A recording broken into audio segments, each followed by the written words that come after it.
Bueno, estamos de regreso en este examen de conciencia platicando con el señor Antonio Soto Torres. Él es comandante, instructor del Cuerpo de Bomberos Gustavo L. Manríquez. Tiene 76 años de edad, bien cumplidos y bien vividos, así mencionaba él ahorita. ¿Y cuántos años de bombero? 55. 55 años. Contando los 2 años de aspirante. ¿Cómo inicia? Como le informé, yo salía de la escuela y era cobrador de una... Estaba ya en la secundaria. Sí, era en secundaria. Y cobraba en una agencia de radios y discos que vendía el señor Velasco, en la calle, un ladito del Farmaco de la calle Obregón. Y cobraba yo los débitos que tenían ahí. ¿Los fiaba él o qué? ¿Mande? ¿Los fiaba él y usted iba y los cobraba o cómo era? No, la gente iba y compraba un radio y hacía su cuenta y luego me daban las tarjetas y yo iba... Por eso, iba usted y cobraba a las casas. Abonero, ¿no? Okay. Y así empecé a trabajar, luego trabajé atrás de la Escuela Covarrubias en una tienda de abarrotes del señor Mendoza, se llamaba La Victoria. Y así me fui. Entonces en la tarde, ya que se ponía todo sereno, pasaba yo por el cuartel de bomberos viendo nada más y preguntando que si podía ser bombero. Me dijeron que tenía que tener 16 años. ¿Y usted tenía en ese tiempo que 14, 15? 14 años. Entonces ya cuando iba y venía, y cuando ya llegué a la mayoría de edad de 16 años, permiso de los padres, ingresé como aspirante. Duré 2 años. Todavía, haciendo un paréntesis, en aquellos tiempos se usaba el sonar la alarma a las 10 de la noche. A las por 9. Aquel famoso toque de queda. ¿Era a las 9 en ese tiempo? A las 9 era.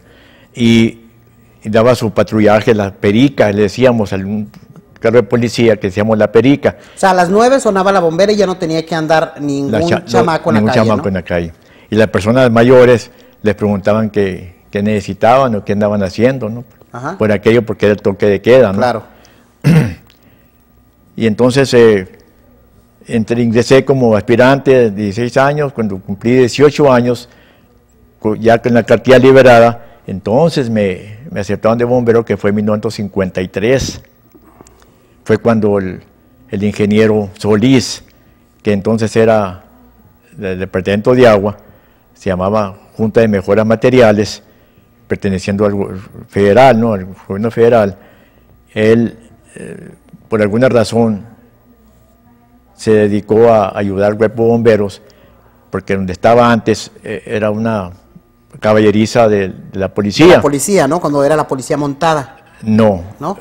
Pues era montada y guardaban los carros y los caballos y todo. Cochinero tenían ahí, según ellos, ¿no? Nunca la vi yo, fíjese.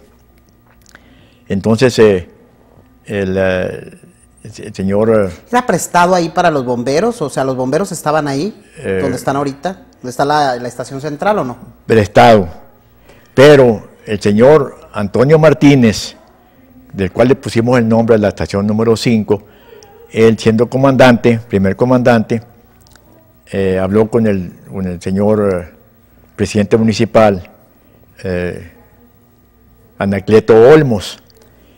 Y en Anacleto Olmos tenemos la constancia registrada en el Servicio Público, el registro de la propiedad. Que Anacleto Olmos es el abuelo de Consuelo Delgado Olmos, ¿no? Del Angelito, la oficial del registro civil. Así es. Y él, el presidente municipal, explica precisamente en ese cuadro que tenemos en la oficina, un día te lo voy a enseñar, cuánto mide, de qué estaba hecho ese edificio. Y que dice que va a ser propiedad del cuerpo de bomberos mientras sea cuerpo de bomberos. Firma el presidente municipal, todos los regidores, y el secretario y tesorero y el primer comandante Antonio Martínez, firmado. En aquel entonces registrarlo y pagar Hacienda pagó los timbres. Un dineral cobraron, 26 pesos en aquel entonces. Que era un dineral, me imagino, ¿no? Y dice ahí, ¿no?, que ese edificio que hizo después el señor Solís, el ingeniero Solís, también lo registró el edificio. pero en el predio es del municipio. El día que se salga el cuerpo de bomberos de ahí, va a pasar a ser propiedad del municipio. Yo creo que nunca debería de salirse el cuerpo de bomberos ahí, ¿no? Es donde siempre ha estado. ¿Ha estado ahí desde su fundación el cuerpo de bomberos, desde que lo fundó Gustavo L. Manríquez? No, que yo sepa, cuando entré, todo el tiempo me interesó quién lo formó y por qué lo formó. La historia del cuerpo de bomberos. La historia, es lo que yo daba. Usted se la conoce y se la debe conocer perfectamente, perfectamente, ¿no? y la tengo, como dicen dicho, yo no necesito libros, la tengo en la mente. La funda del cuerpo de bomberos Gustavo L. Manríquez, ¿en qué año? El 1917. El 24, 25 de noviembre, ¿cuándo es? Fue el 25 de noviembre. Y firman el acta en el 25 de noviembre y empiezan a trabajar el 26, pero... ¿Eso se celebra el 26? Sí, en el 25. 25. Pero ellos, cuando recién llegó la primera máquina, que decimos la chivita, que está en la estación 2. Todavía está, que es una carreta en realidad. Sí, la guardaban ahí en la caballeriza esa. Pero cuando iban a hacer el edificio, que le digo que iba a ser el ingeniero Solís, un club que se llamaba Hispanoamericano estaba en la calle González, la primera cuadra, contra esquina del municipio. Ahí estaba un edificio, una cuartería ahí que era donde se juntaban todos los de ese club. Los de ese club hispanoamericano. Era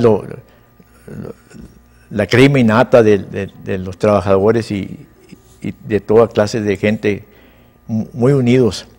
Y tenían un baldío, pero con su reja y su puertón. Cercado.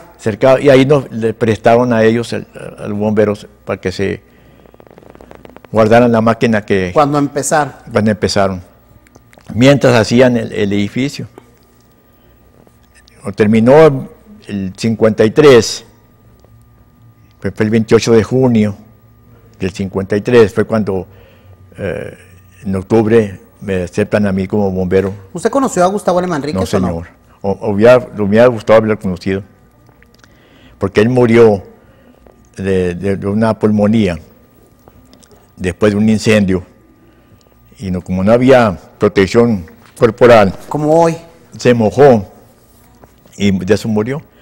Y como murió joven, ¿verdad? Sí, murió joven, no sé qué edad, no, pero murió joven. Y era masón.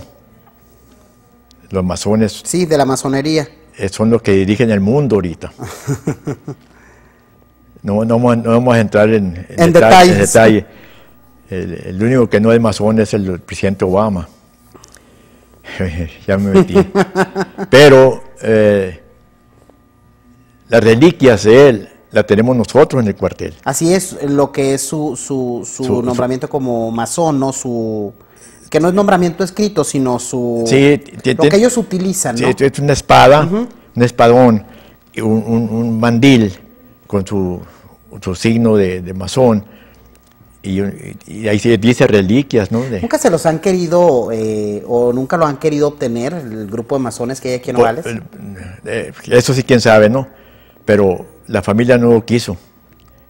Quiso que lo tuvieran ustedes. Y lo que tuviéramos nosotros. En aquel entonces, los comandantes que lo siguieron al cuerpo bombero, que fue Juan Aguirre, y luego fue Escobosa. ¿A eso sí ya los conoció? No. ¿Tampoco? Yo no conocí ni a Gustavo L. Manríquez, ni a Juan, ni a Escobosa, hasta el señor Sayago. A ese sí lo conocí.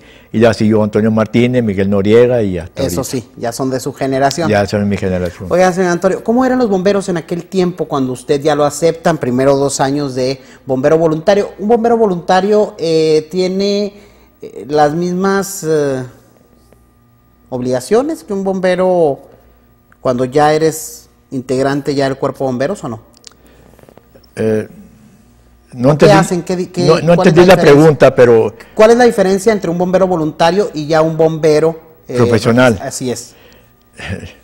Yo todo el tiempo le he dicho, qué bueno que me pregunta, porque todo el tiempo le he mencionado.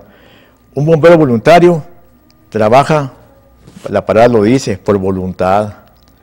El profesional trabaja porque le pagan. El día que no le paguen no va a trabajar. Incluso hasta ahorita eso pasa donde quiera, de parte del mundo.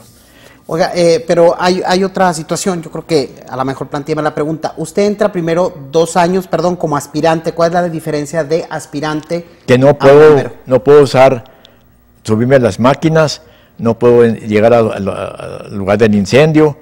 Únicamente cuando regresan los bomberos, ayudar a limpiar la máquina, las mangueras, volver a cargar las máquinas de agua y manguera seca. Y aparte durante ese tiempo se va preparando. Preparando, exactamente. Y entonces luego ya entra como bombero cuando cumple la mayoría de edad, que eso es lógico porque ya te haces responsable de tus actos. De la otra forma, pues dependes de tu familia y de un permiso de tu familia para poder ser aspirante. Pero luego entonces usted llega como bombero. ¿Y qué pasa en ese tiempo? ¿Qué pasa con un joven de 18 años que entró a los 16, ya tenía 2 años de experiencia, al menos en aprender lo que es ser un bombero, y luego ya entra usted a los 18 años, ¿qué pasa? ¿Se quiere comer al mundo en ese momento? No, hacer fíjese que las ganas que tenía de trabajar de bombero. No, fíjese que sí tenía ganas de ser bombero y tenía ganas de aprender a manejar los troques. Y fue lo primero que hice. ¿Fue maquinista? Fui maquinista y luego después fui jefe de maquinistas.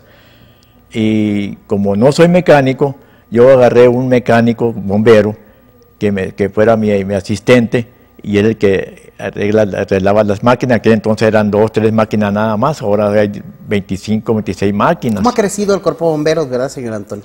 Hay mucho maquinaria, muchas estaciones y mucho elemento, pero es como todo, ¿no? Hay elementos que les gusta, trabajan, hay otros que nomás están por el gusanito y a lo mejor no era lo que ellos querían. Exactamente. Vamos a ir a un corte comercial y vamos a regresar para continuar platicando con el señor Antonio Soto Torres, comandante instructor del Cuerpo de Bomberos. Toda una historia, toda una leyenda dentro de este instituto, dentro de esta institución, dentro del Cuerpo de Bomberos Gustavo L. Manríquez. Y ahorita vamos a continuar platicando, y dice algo muy cierto el señor Antonio Soto. Muchas veces puedes tener gusanito, pero entras y a lo mejor no era lo tuyo, no lo traes en el corazón, como sé que lo trae el señor Antonio Soto Torres. Volvemos.